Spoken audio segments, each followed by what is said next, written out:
يا ريت برضو لو تضيف اللينك في الشات عشان لو عايزين ننشر.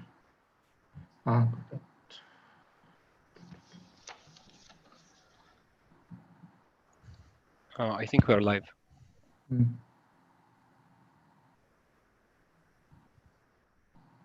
Okay, we start. على بركة الله. Okay. So, hello everyone. Before we start, would you please confirm if you can see my new haircut? My wife made it especially for me. Okay, perfect. So, our official opening statement for SJF. Good morning, good afternoon, and good evening, everyone, and welcome to a new session at Science Journalism Forum. I am Saad Lutfi. I am the one who is spamming your inbox with info and reminders emails. Sorry about that. Hopefully we will end this in few hours and you won't hearing back from me soon, hopefully. So today I'm excited to moderate this panel discussion about our project Arab Science Week, which went virtually from 15 to 23 August 2020, and how we used it as an approach to engage community with science in Arab countries while we are all staying home. Today we have Arab Science Week team and board members who will be sharing their experiences with us. We will start with a quick intro about each other, then we will move forward to the questions. If you have any comments or any questions, feel free to ask anytime. I would like to welcome Mr. Muhammad Aboud. He is the co-founder and CEO of Arab Science Week. Mahmoud Radwan, he is executive coordinator. Lamia Nail, she is co-founder and head of content. Dr. Jawad Al-Kharraz, he is the head of Sustainable Earth Track. And our inspiring scientist, Dr. Rana Dajani, she is the head of Back to Basic Track. I think I can start with a quick intro about myself. I am a freelance science communication and science journalism consultant, co-founder and project manager of Science Journalism Forum and Arab Science Week, worked as editor-in-chief of Arabic version of Popular Science magazine, and worked as dentist, but not dentist anymore. And glad to meet you all. So I think I will leave the mic to Mr. Muhammad Aboud, who can give us a quick intro about himself and the work he's doing. Assalamu alaikum. It is a pleasure to be with all of you to discuss together the Arab Science Week and why we started the Arab Science Week. Actually, the answer for this question backs to 1989. When I was a student in my university, I was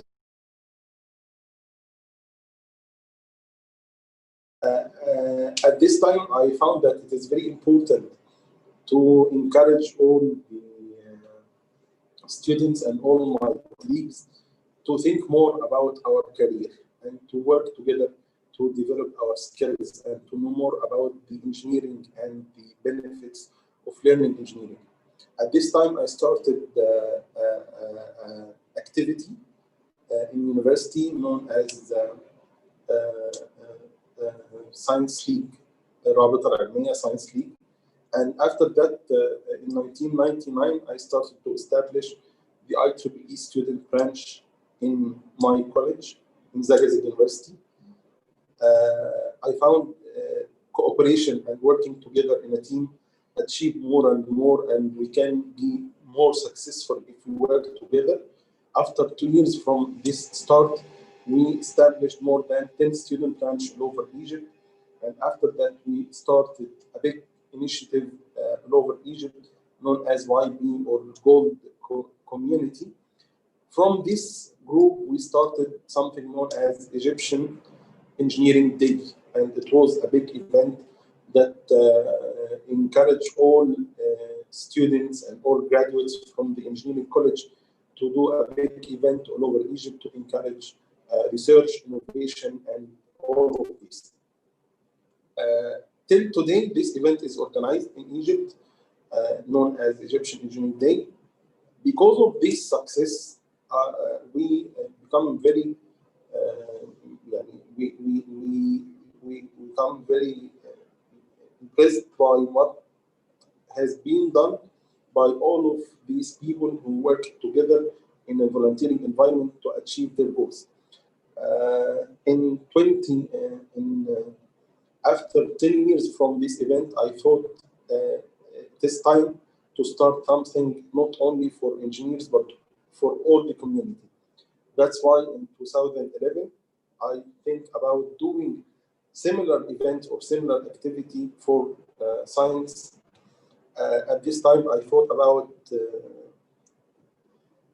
Egyptian Science Week in 2011.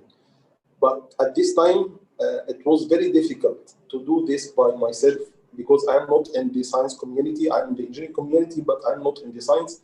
And I look for partners who can be able to help me in this idea. But actually, I was not able to do that at this time. In 2015, we met with Saad, Jamiع, Abdel Hay, and thank you for Dr. Magdi Said. He gave us the opportunity to know each other. And during this meeting, we decided to start a big initiative for Egypt known as Egyptian Science Week. It was a very difficult start, and it took a lot of time and a lot of effort to do this. After the success of this year, we started to think why it is only Egyptian Science Week. It should be an Arab Science Week. And from this date, we thought together to start the Arab Science Week. Why Arab Science Week? The Arab Science Week. Yes. Can we answer this question after we have the introductions? Okay. We will back to this later. Okay. So I think we can move to Lamia. If you can give us a quick intro about yourself. Okay. Hello, everyone. It's a pleasure being here at the Science Journalism Forum. Congratulations to my dear friend Saad for your huge event and huge success. My name is Lamia Nail. I'm a co-founder and the head of content at the Arab Science Week. I'm an engineer by training and an educator by profession.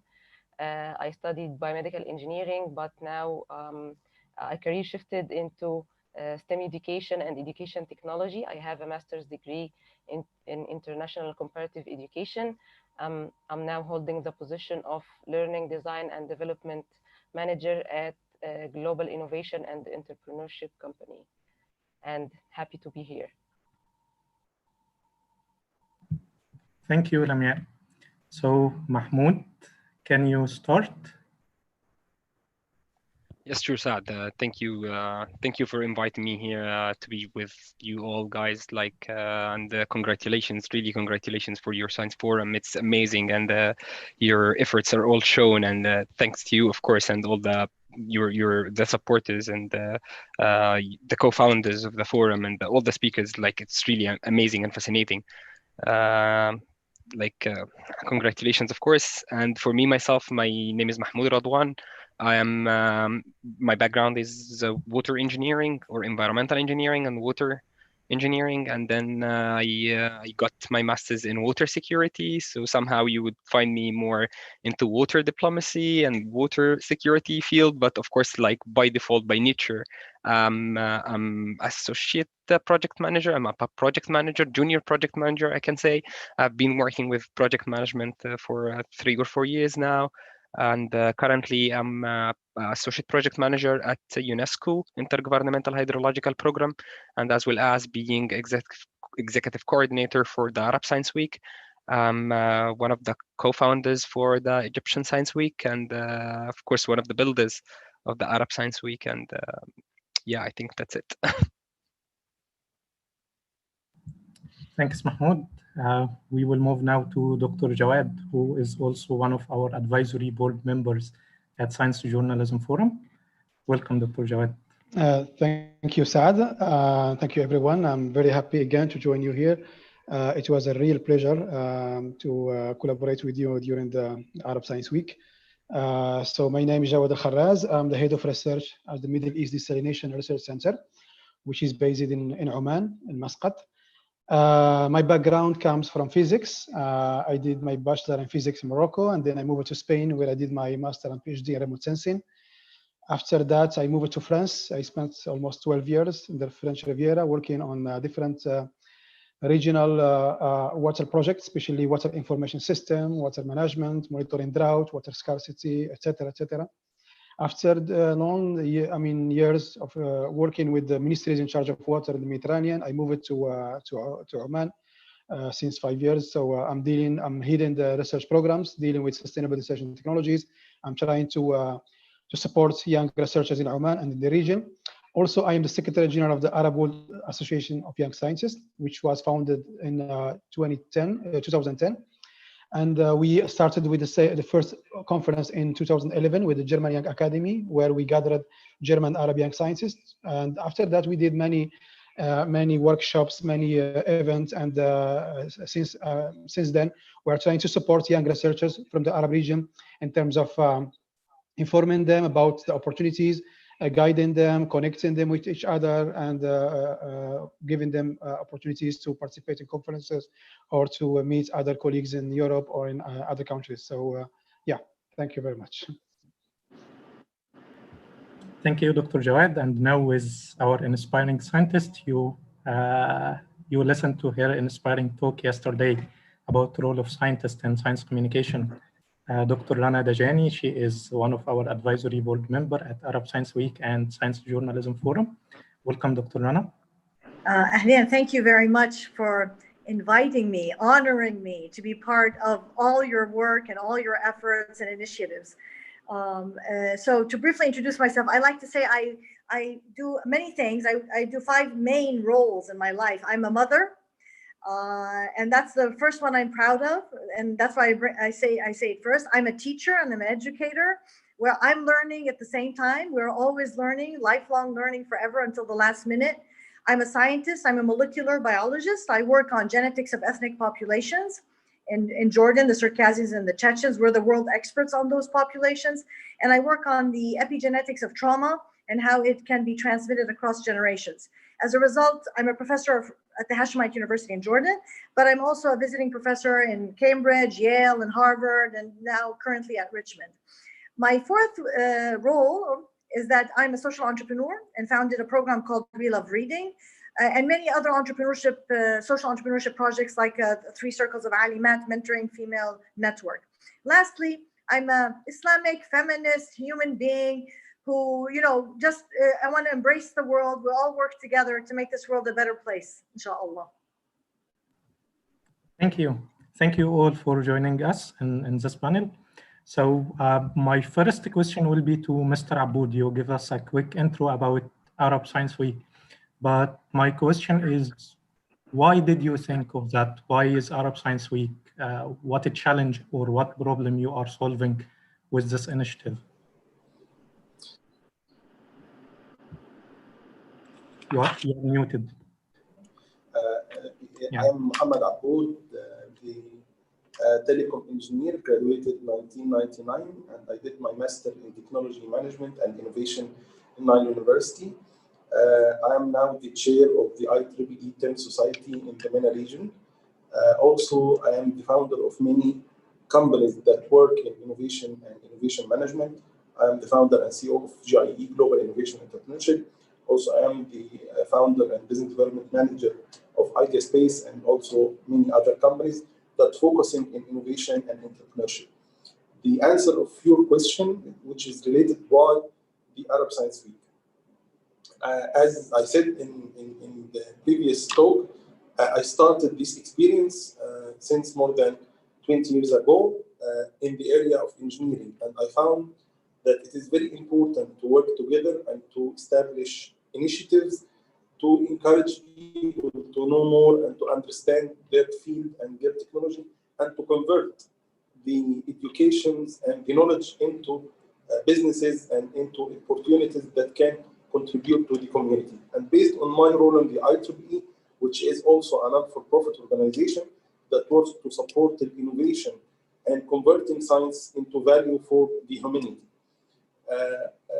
I found that a lot of people who are interested in science or working in science in our Arab world are not working together or thinking together to convert this science to value and to make the value of this education to impact our communities. And also there is a lot of people in the community who don't understand science, and they think science is related to labs, universities, research.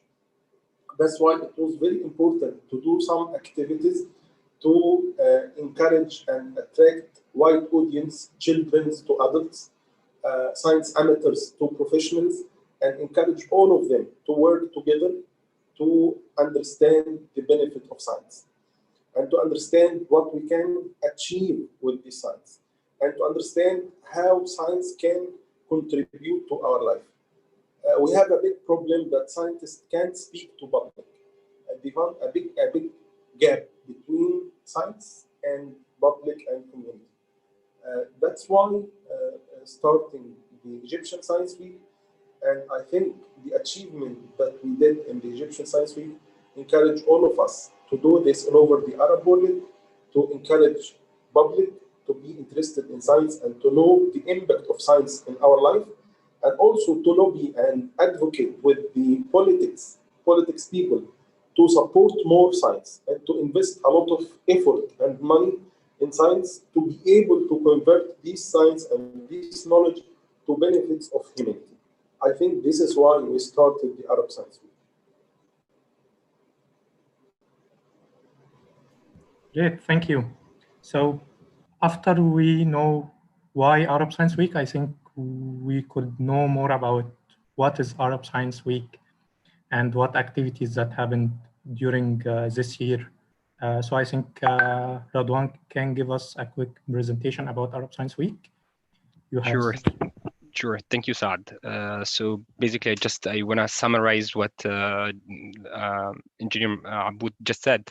So what is Science Week? What's Arab Science Week? So to frame it, we would love to give ourselves this introduction, which is like, as you can see, so the Arab Science Week is an initiative that empowers the public audience with science, technology, and innovation by increasing their interest in sci-tech or science and technology and simplifying it to the community.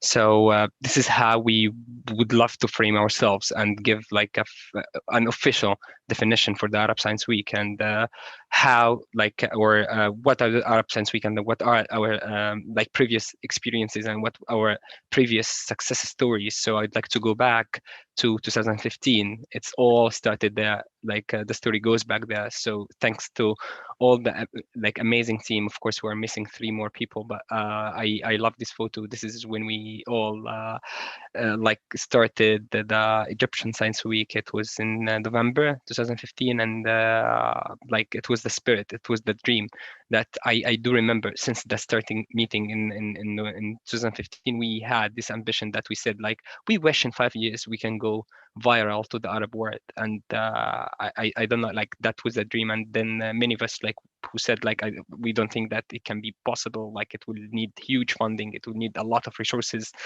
and currently at the time being I don't think our network can support us. And then it came. We said, okay, let's just pop up, let's just do it for the first time, let's have our first event. And then it came into 2016.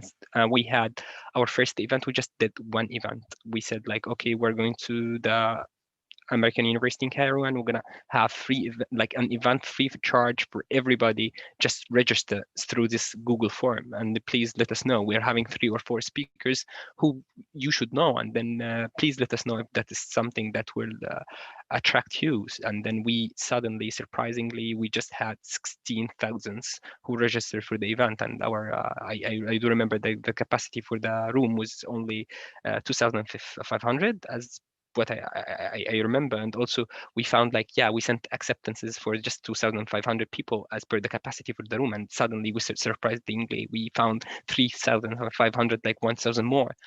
when I attend the event, and like, okay, that was like, oh shit, sorry, like what can we do, and like how can we go, like, and how can we go there? So it was really fascinating. And then we had our first event, and through our partners, through our networks, through our communities, we just told them like, okay, do you see, like, we're having Egyptian Science Week, would you like to participate, would you like to organize your own event at your own university or school? And then they said like, amazing, let's do that. And then surprisingly, we got 80 more activities within our partners. They just did the activity, they just put the logo of Egyptian Science Week, then say, okay, let's celebrate science. And I think our motto or slogan for that year, it was like, Egypt speaks science, and then that was the main motto. And then we had the activity throughout 18 like cities out of the 27 cities in Egypt, and it was fascinating for the first year. And then I do remember, like, we just from our reach, like online reach, we had like more than almost 6 million of reach. Some partners organized some YouTube channels, like some YouTubers, science YouTubers just started their own channels. Like we had competition, we had some people actually started to write articles, and it was really fascinating for the first year. We thought that, yeah, that's the success that we want to hear about. And then 2017, that engaged us. Like we said, yeah, we had a success story, so why can't we put it in a more organized manner? Like we start building systems, and then through our systems, we said like, okay, instead of one event, let's do 3 events in 3 different regions. We started in the north, in the south, and the middle of Egypt. Then we had 2 big mega events and like 3 mega events, and it was also like fascinating, lovely. Like we had huge events organized by ourselves, and also we had other partners. I do remember, like at that time we had around 82 partners who like managed to support us, organize with us like more than 250 other activities. And it was also a great success story, because it was the second year, and our baby is getting now more mature. Like he's getting more, the thing is getting bigger, and we were impressed by that. And like our views like on social media, it went viral. Like we were trending on Twitter, and we were having a lot of all our videos were trending, and we had like huge outreach and views. And then we went to 2018. We said, okay, let's have the thing in a thematic way. And then we had 12 main events that were like organized by our side. And then we had like the total attendees for all our events. It reached 75,000 of attendees all over Egypt throughout. Like we covered the 27 cities, and it was really like something that we're I think that now we are all over Egypt. And actually we rented, like I do remember, we rented the bus where we put all our materials on, we had all our speakers on, our experiments, our like inflatable tents, and we went like to do some street shows. And like, yeah, we were going by the bus through different cities and do our events there throughout 10 days. We were not sleeping, and it was one of the most exciting experiences ever in my life, and I think as well as for all the team members. So yeah, that was and online, we had our first online, and that would prepared us for this year's Arab Science Week, that we tried to have some online events, and we had more than 1,000 online events through scientific videos, webinars, infographics, articles, and scientific competitions. It was huge success because we put our first foot like into online presence.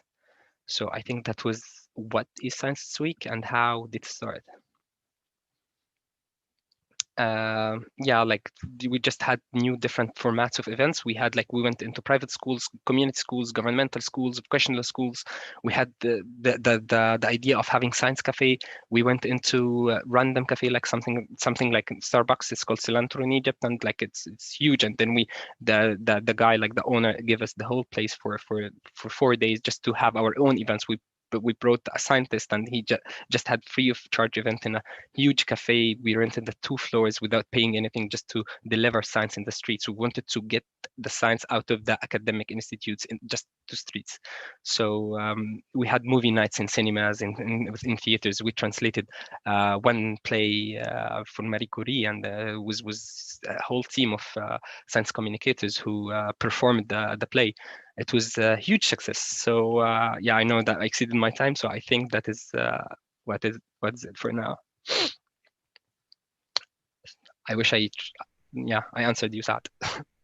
Thank you, Mahmoud. I think we can move to Lamia, who can give us a quick presentation about how did you organize Arab Science Week? How did you bring all this content and put it together virtually?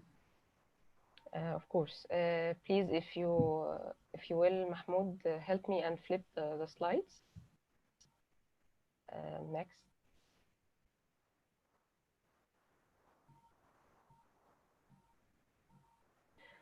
Okay. Let me start with introducing our theme for this year.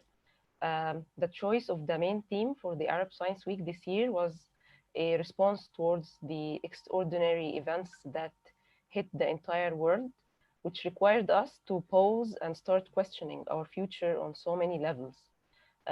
Through our theme that was titled Future Vision, we looked at what lies ahead, either the good or the bad scenarios. The goal here is to raise the awareness of the public audience about different topics in science and technology. This awareness and knowledge is very critical to our understanding of the future, to be prepared and be ready to face expected and unexpected challenges. Under our main theme, we had 5 different tracks, starting with the first track, the technological prospects track, led by Dr. Yasser Shaib. We were addressing how technology is changing and will change our lives in the next 100 years, from curing diseases using promising technologies such as gene therapies to traveling to space and potentially colonizing Mars. We had other stimulating discussions around diverse topics, such as the future of e-learning after COVID-19, the future of nuclear energy in the Arab region, and stem cell therapies and their potential to cure diseases. This is for our first track. The second track, of course, the Sustainable Earth track, which was, of course, led by Dr. Jawad Al-Kharraz, who would describe it in more detail very shortly. But basically, under this track, we were aiming towards raising the public awareness, highlighting our limited resources with a focus on water, energy, and food, and addressing sustainable solutions that are very essential for our survival on Earth. For the third track, we had the Back to Basics track, of course, led by Dr. Rana Dijani.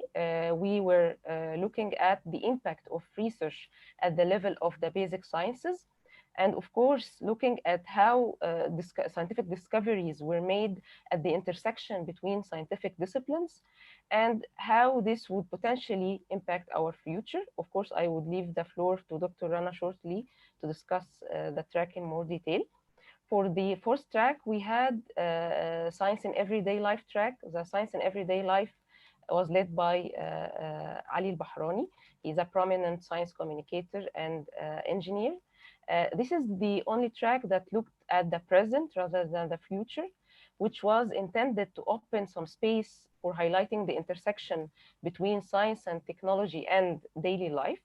For example, we had this interesting discussion around science and technology in TV and movies.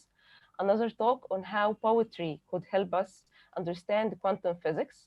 And of course, we had several fun science shows that demonstrated the science behind some interesting natural phenomena and concepts that we encounter on our daily lives. Last but not least, the fifth track that we had this year is the Disaster Preparedness track, led by Dr. Islam Hussein. And we addressed catastrophic events like pandemics, with COVID-19 stealing all the lights, of course. And we had a stimulating discussion titled, Can We Predict a Pandemic? In addition, we had a look at antibiotic resistance as a disaster in the making. And from killer diseases to killer asteroids, we had an interesting talk about the disasters coming from space and how to mitigate them. This rich content and more was presented virtually to the public audience in 6 different formats, from engaging talks to heated discussions and diverse point of views in a panel format. And of course, we had several short and engaging pieces of content, and some of them were recorded and presented as virtual exhibitions.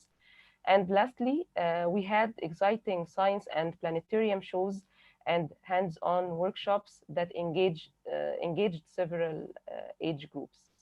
This is how we made it in the Arab Science Week 2020 this year.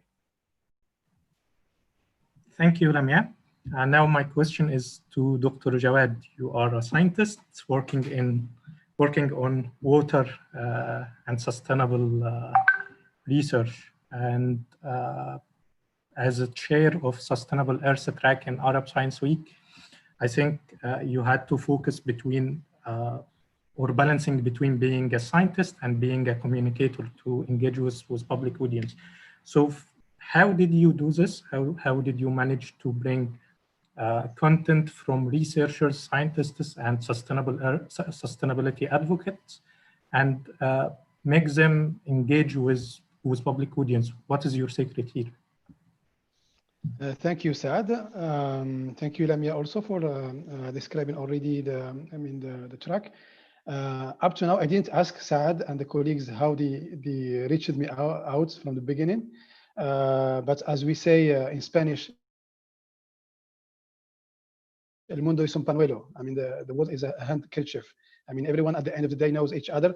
And from my experience, I mean, as a researcher at the beginning, and then working with decision makers in the water sector, and working with NGOs, with the civil society, with farmers, etc., I learned that science should be, I mean, communicated, I mean, to the different. We need to fill the gap between science and the great public, and also general public, and also between science and decision makers. And from this side, from my modest experience, I have been working a lot during years with different kind of stakeholders, with scientists, researchers like me, with the decision makers, people working in the ministries, people working in NGOs or in the field. So that's given me really a good experience. So once, I mean, Saad and the team contacted me to take in charge this track, which is sustainability. You know, sustainability is about meeting the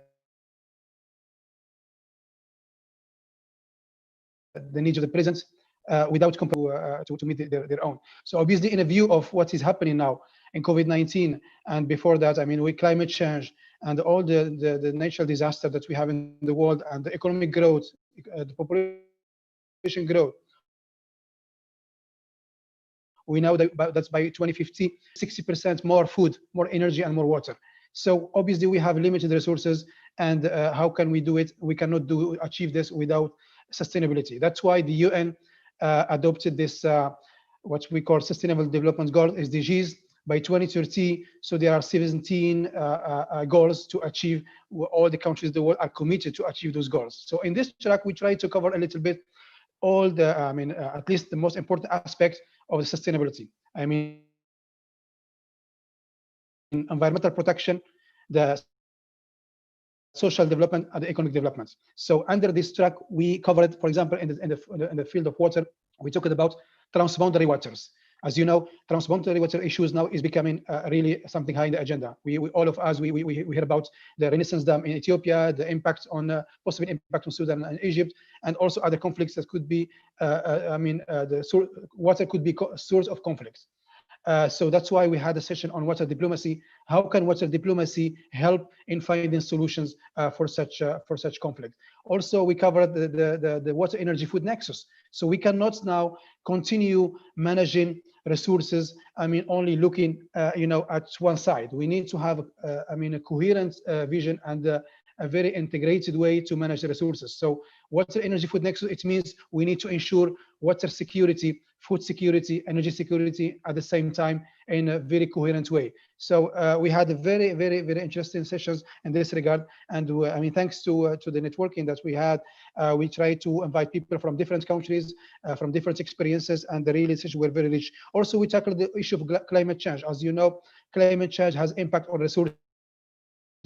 So how can we develop climate change adaptation measures and climate change mitigation measures? We also covered the issue of smart cities. Now, obviously, we should look at the future. So how can we develop smart cities in our Arab region? How can we make use of the Internet of Things and the blockchain and the big data, etc., in a way that we give better services to the citizens in the city in terms of energy services, water services, food and health services. We also covered the energy transition, because as you know, all the Arab countries are committed and they have targets in terms of energy transition.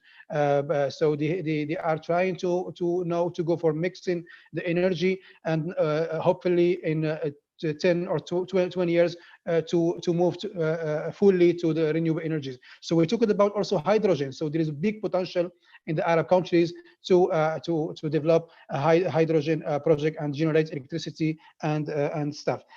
Also, we talked about coastal zone management. You know, unfortunately, our coastal area, whether the Mediterranean or the Red Sea or the Atlantic side, etc., we have a lot of problems. I mean, due to pollution, so many other factors. So we tried also to talk about this issue. I mean, I think in those sessions, we try to invite not only scientists, pure scientists who are doing research at the laboratory, but also people who are in connection with the decision maker, people who are preparing or developing policies.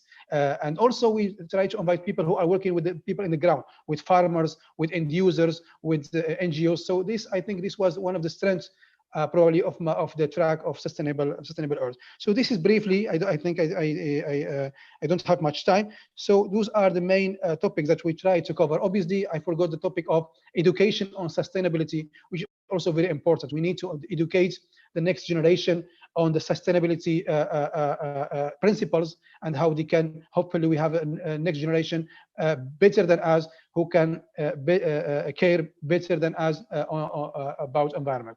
Thank you very much. Thank you, Dr. Jawad. Now we will move to Dr. Rana Dajani. So you are the chair of Basic Science track, and that was the largest track in terms of number of events and speakers. So what is your methodology here? How did you bring all these amazing scientists and all these amazing topics and put them together in Arab Science Week? Well, that's a two-part question. And so first, number one, I think it's all about communication, right? The whole Arab Science Week is about communication. How can we reach the masses and raise awareness and knowledge and experience about not just what science is, but the importance of science. So basic science is one of the most important things because it's the basis of everything. Even the applied sciences, even what you do in pandemics or what you do in industry, it's all goes back to the basic sciences. Therefore, we wanted to include how do we make better basic science in the Arab world? And that starts from how we think. So one session was about critical thinking. How do you think logically? How do you use a scientific approach? Because if you master that, then you can do anything. And that also led us to talk about failure. Because if science is all about trial and error. So how do we define failure? How do we embrace it? How do we anticipate it? And how do we deal with it and consider it as part and parcel as a natural phenomena that happens in everyday life? And then also that led us to ethics, right? Because when you do basic science, you have to be aware of the society where you're going to practice that basic science or the implications of that basic science. So there was a whole session about bioethics and how it relates. And this is so relevant today with COVID-19. Making choices. And also it relates to involving every member of the community. So there was many sessions about women in science and what are those initiatives that women have come up with to encourage more women in science? What are the challenges they face and how we can address them? And that also leads us to talking about, if you're going to do basic science, you have to start early. You have to start with children. So we had sessions reading children's stories that have a scientific theme. It was about creating workshops for children and competitions, looking at examples around the Arab world and beyond. So, and then it was about showcasing role models, right? People who look like us, who come from the same villages like us, who have been able to succeed and become well-known international sciences and have had an impact. And this leads me, how do we find these people, right? So that we can really address all these diverse issues. It's all about, the famous saying, it's not what you know, it's who you know, right? It's all about who you know. So it's all about networking, reaching out, which is fundamentally communication. So as president of the Society for the Advancement of Science and Technology in the Arab world, we have a huge network of scientists all over the Arabs, all over the world. So we were able to tap into those to get those senior scientists who really want to give back. And you know, we have so many wonderful scientists in the Arab world itself that are, you know, in their labs, in their lecture halls, doing amazing things. And we found them and showcased them and shared them around, and that's amazing. And the other thing is the wonderful youth, right? Which is I mean, the organizers themselves and the attendees. There is such untapped potential in the Arab world. We have, you know, the youth bubble, which to me is an opportunity. It's a treasure of untapped potential, highly educated. Unemployment is actually maybe a boon in the sense that they have a lot of time, they have a lot of energy. So how can we channel that to make a difference? And with technology today and digital connectivity and COVID-19, you know, removing all barriers, because everything that was impossible has become possible, we can do magic. And I'm going to end here by saying, last night I was reflecting in preparation for what to say today, and it just hit me in really, really deep that the Arab world, it's like I discovered it all over again in the Arab Science Week. It's like I discovered a treasure. And this is such a fertile soil for anybody who wants to do good to come back home to the Arab world and work together with the people shoulder to shoulder until we can, inshallah, make a difference together to make this world a better place. And we need everybody. So science journalism is very important. And I hope that the science journalists and others who are listening to us to reach out to us scientists and work with us so that we can promote a better life for not just the Arab world, but all of humanity. Thank you. Thank you, Dr. Rana. Amazing work was done here. I just want to say that all this work was done in only 3 months. So we started working on Arab Science Week in May, and then we had it in August last week. So I think this was an amazing experience. I just want to ask Radwan if he can share with us the results and the achievements that was done by Arab Science Week this year. Yeah, we can see the presentation now. Okay, amazing. Thank you, Saad. So basically, this year, like we said, like we need to go on that like regional level. So in order to go to on the regional level, like our previous experiences with the Egyptian Science Week had to change, basically, like to improve, to be up to the quality that we need our audience to listen to. So we had to have different structure for everything. Like the whole structure for the Science Week was totally different this year.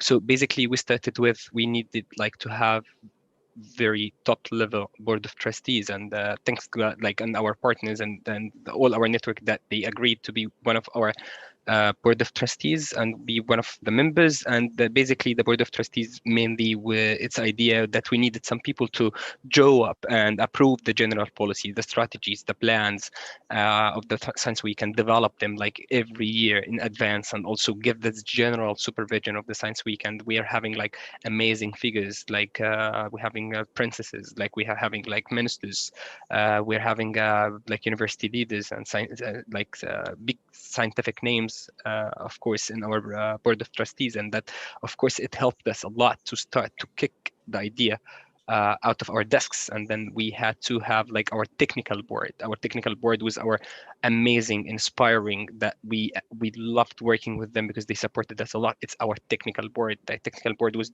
supposedly was meant to have, like, they developed the content strategy for each track of the 5 tracks that Lamia mentioned, and also they ensured the effectiveness of each academic content that is delivered and submitted by all the speakers, the partners, and proposing the clear action map in order to include all like achieve all the activities of the path or track. And that was fascinating. And also we had to complement that with the missing leg, which is the advisory board. Of course, we can't include everybody in our technical board, but also we needed a lot of advisors. So we had like more than 18 different advisors who advised on different tracks. So mainly the advisors were providing all like their opinions on the content that is delivered, and also proposing scientific and technical events that to be taking place in the Arab Science Week 2020, and also suggesting speakers who can participate and contribute to the activities. And also they promoted and proposed many entities and institutes in order to work as partners with the Arab Science Week to reach its goals and to reach more different places and regions and actually fields, and in different fields that we didn't manage to, of course, like our expertise won't be overall the whole theme. So we needed to have these different backgrounds. So, and that helped us. So how did it help us? Like also through our partners managed to, like, we had this year like 73 different partners in different tracks and different areas, from governmental organizations, from civil society, from academic institutions, and from enterprises and startups, and like many other things, like almost all the kind of institutes. So basically what happened this year, so as you can see, this is exclusively for the science forum, science journalism forum, exclusively for you, Saad. So I just like managed to sum up the whole statistics this morning.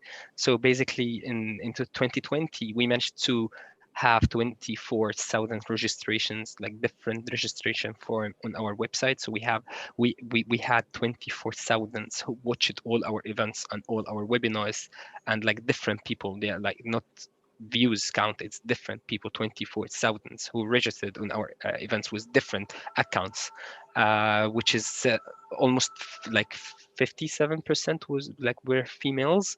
And we are proud to have this thing, because we had our main objective of highlighting women in science and highlighting women raw towards the Science Week. And also we represented, like our speakers represented 44 different countries.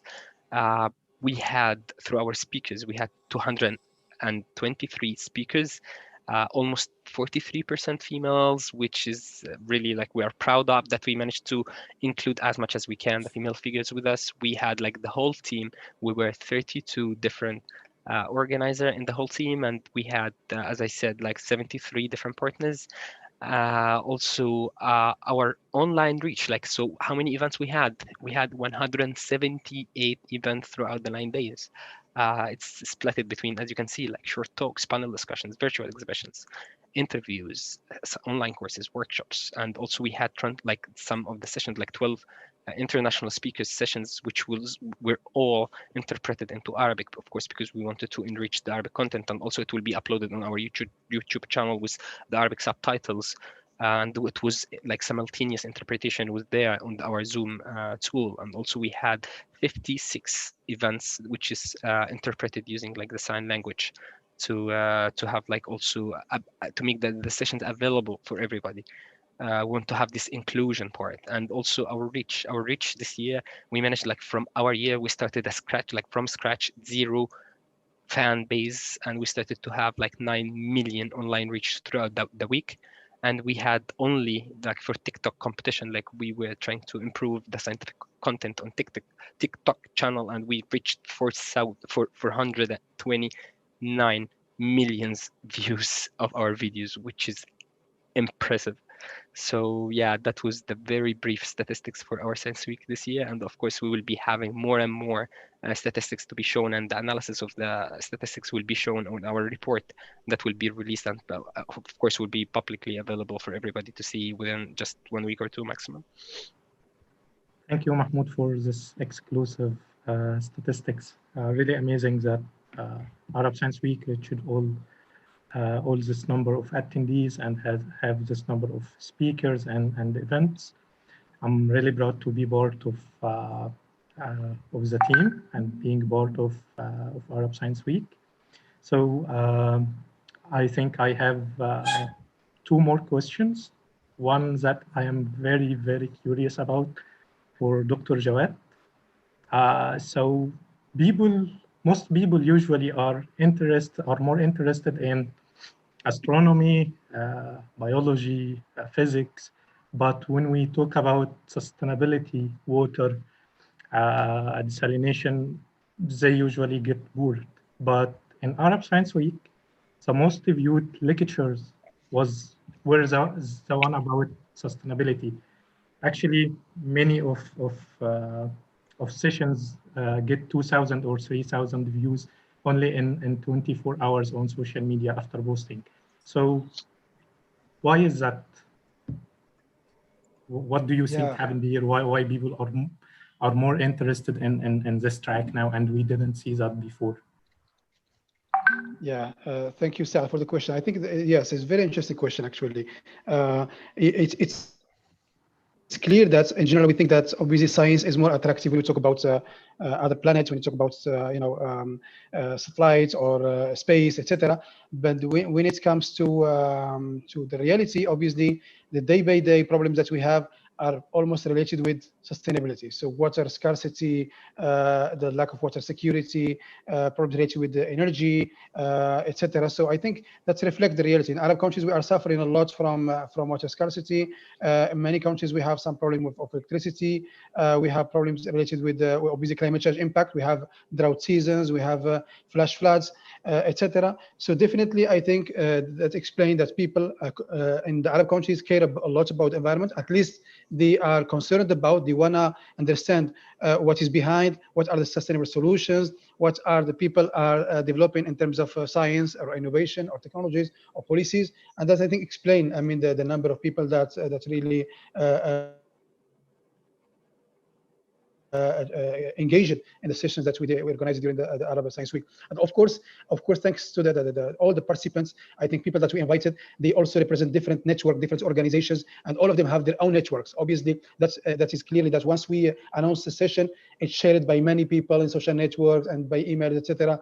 And for example, we engaged UN Squad, the Arab League, many regional organizations like UFM. So all those kind of, apart from SASTA and Arab Ways, etc. So all this kind of networks, I think they played a big or important role in making the reach bigger and the audience bigger. Thank you. So I think we don't have much time left. So I think we will have one last question, and it will be a comment. I would like to know, what are your expectations about the future of Arab Science Week? How do you see it in 2021? So I think we can start with Mr. Aboud. For me, actually, Arab Science Week for the coming year, as you know, Saad, although all of us suffer from coronavirus, but based on our discussion, as you know, we found it a very good opportunity to push the Arab Science Week, because it was very difficult, very tough to do this Science Week physically and to be able to organize all of these events and all of these activities physically on the ground. The COVID-19 gave us the opportunity to engage, to cooperate, to know each other with a very minimum cost. Actually, a lot of problems in our Arab countries, we said there is no fund. There is difficulty to secure fund to do something, to do X or Y or Z. The Arab Science Week proved that without available funding or planned fund anyone look for, we can do a great success. Actually, the main goal for me from the Arab Science Week to strengthen the cooperation started, to strengthen the interconnectivity between different scientists all over the Arab region. We have a very, very good opportunity, as Dr. Rana said. We discovered a treasure. We have to work to enable this treasure. We have to work together. Actually, I said it many times before. There is a lot of scientific research and scientific work between Arab countries and Europe countries and foreign countries. But between Arab countries, there is no Arabic cooperation. There is no Arabic works. We need to encourage this. We need to increase the local research, the local cooperation, and build on that. I think beside doing a more successful event, that 10 times output from this Arab Science Week to real programs, real activities, real partnerships. And this is what we have to do from today till the next one. I hope in the next one, we will speak about the output comes from cooperation between X and Y to do this big project for the Arab region. And another big cooperation between different Arab scientists and foreign universities to do a great project. Actually, from my experience, when I visited Morocco in 2006 to start the 1B section in Morocco, I found a great interest from Moroccan partners and Moroccan professors to cooperate, and they told me that when we are working on science, in innovation, in technology, we can cooperate and do a lot of work. When we speak about sport, about politics, we go in conflict and we can't do nothing. I think science and technology is the best way to cooperate, is the best way to do something for our Arab countries. This is what I expect from the Arab Science Week. Thank you. Radwan, what about you? What about me? In which kind? What do you mean? Yeah, so how do you see Arab Science Week in the future? You have any idea? I can see ourselves building communities. I can see ourselves like connecting people. I can see ourselves connecting between, we are in intermediate media between the scientists and the public. And since we are the intermediate here, like we're interconnecting a channel between them, we are trying to attract all the other institutes, the other organizations who can support the ecosystem. We're building an ecosystem here. Now we just put the first like rock or the first like step. So it's baby steps, as they are saying. Like we are suffered a lot in the Arab region for not being engaged, especially on the scientific forums, in scientific communities. Now it's time. What if now all our scientists, our brilliant minds started to interconnect with each other, work with each other, have projects that can break out from the Arab Science Week and start working together. Maybe they can develop new projects. Maybe they can develop new scientific ideas. We want to build the ecosystem, and that's where I can see the Arab Science Week. Once the ecosystem is built, I think nothing can be stopping our success and our path. So yeah. Thank you. Lamia? Okay, for me, I see that the Arab Science Week would be in all the Arab countries. Every country would have a public celebration of science and technology everywhere, and including everybody. I can see science being communicated in the villages, at schools, at public spaces, at cafes, like what we did at the Egyptian Science Week. In the streets, I would like to see science and technology being celebrated everywhere, including all people from all backgrounds, from all age groups. This is my dream, basically.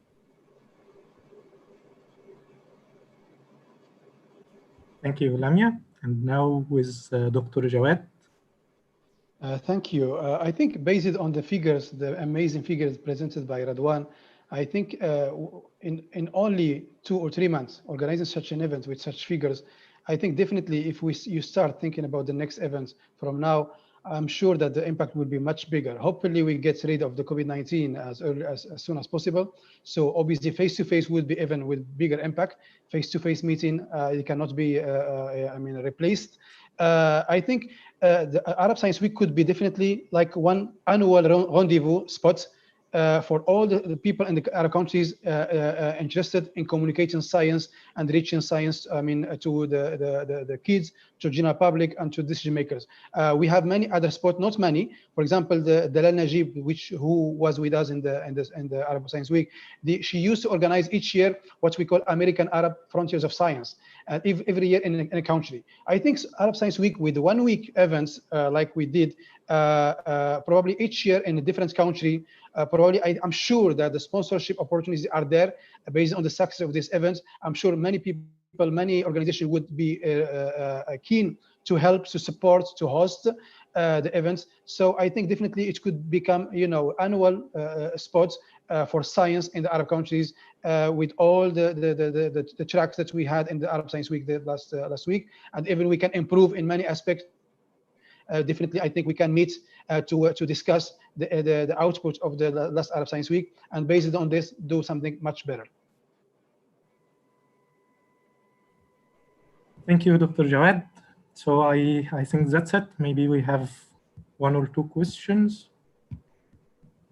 So we have a question from Hasanasia. Asantia, Nicolaus. This is our from Lecturers Without Borders. I do remember our partner. Yeah, of course. Okay, so she's asking. Sorry, I couldn't. I think Saad, this question is basically should be delivered to you actually. So let me deliver this question to you. She's asking about the platform itself for the Science Week. Did we build it from scratch, or did we use another tool that helped us? Okay, so I will answer this as one of Arab Science Week team.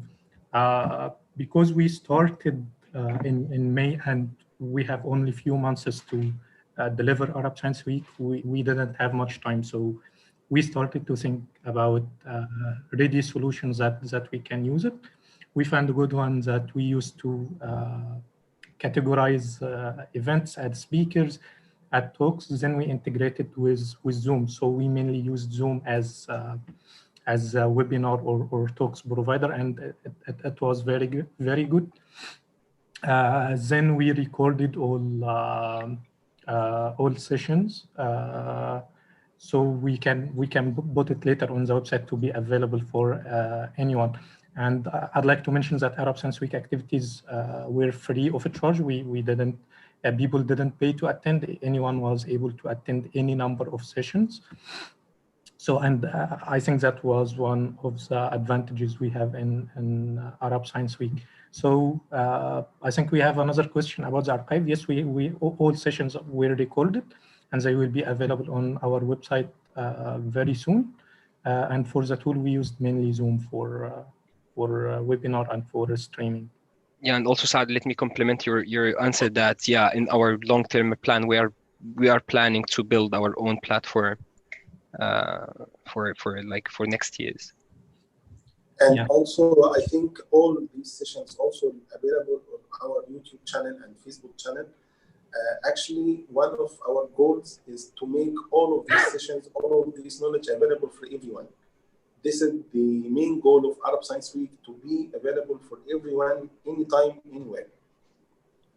So I think we already ran out of time, but I want to share something that I learned in Arab Science Week, and I think it will be useful for our audience here to know. So there are some lessons I learned from my experience in Arab Science Week. First one is that now is the best time ever to start working on your projects. When we thought about Arab Science Week, we started working on it immediately. So some people think that they had to wait for best time, and from my experience, best time never comes. If you want to work on something, start working on it now. So that was first lesson. Second lesson was that ask for help. You can do everything alone. You should find people who can help you. And when you ask for help, you will be surprised how much help and support you will get. I remember that we had a meeting when we were planning Arab Science Week, and we were thinking of how can we find a scientific committee to help us plan the content. So basically, Radwan said we need scientists who can volunteer 3 hours of their time every week to make sure that we will deliver on time. And I opposed that, and I said, oh my God, 3 hours every week is a large amount of time. And I think if we want good scientists to be part of it, they will not commit with that time. But eventually we agreed that we will ask and we will try. So we made a list of 5 scientists in each track, and we sent them email who we are.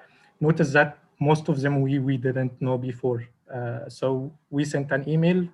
We are Arab Science Week. We are thinking of doing this, and we want you to be a chair or leader of this track. Notice that you will have to volunteer 3 hours of your time each week. That doesn't include communications and organization. So we sent the emails to 5 scientists, and they all agreed. We didn't receive an rejection. Actually, they answered us in a couple of hours after we sent the email. Same thing happened in Science Journalism Forum. When me and Hussein were thinking of creating advisory board, we thought that we need science journalists, editors, and scientists to help us. So we sent emails for 14 members asking them to be on our advisory board, and they all agreed. So ask for help if you have any idea. Just and I think Saad, we need to change the hats.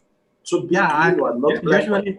Usually they think that I am pessimistic, but actually I'm very optimistic with science communication, especially in Arab countries. I think we are maturing in this field, and I think we have many great initiatives happening here, and many scientists already engaged in science communication. And I'm very, very proud to be part of Arab Science Week and to meet all amazing speakers who joined us. And because I thought that many Arab scientists are not engaged with communities, they focus on their research, they focus on their studies.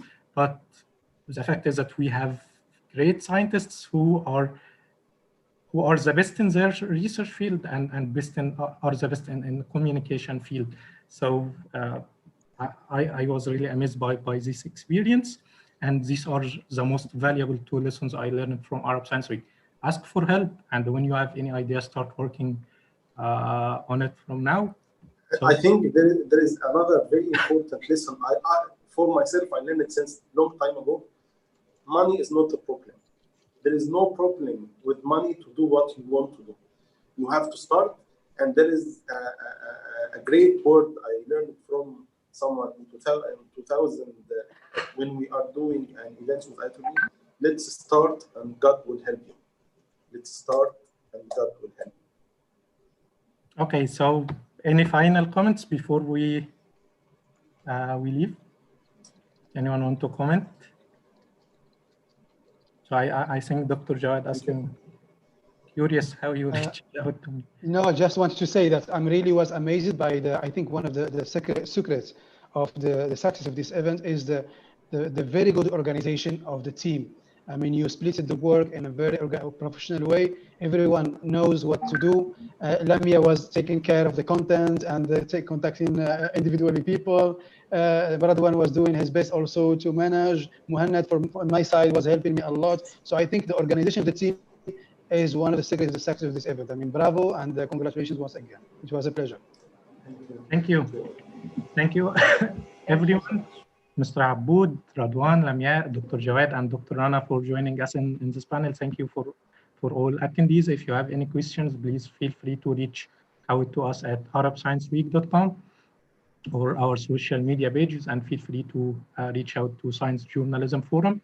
It was a pleasure meeting you all, and bye-bye. Okay, bye.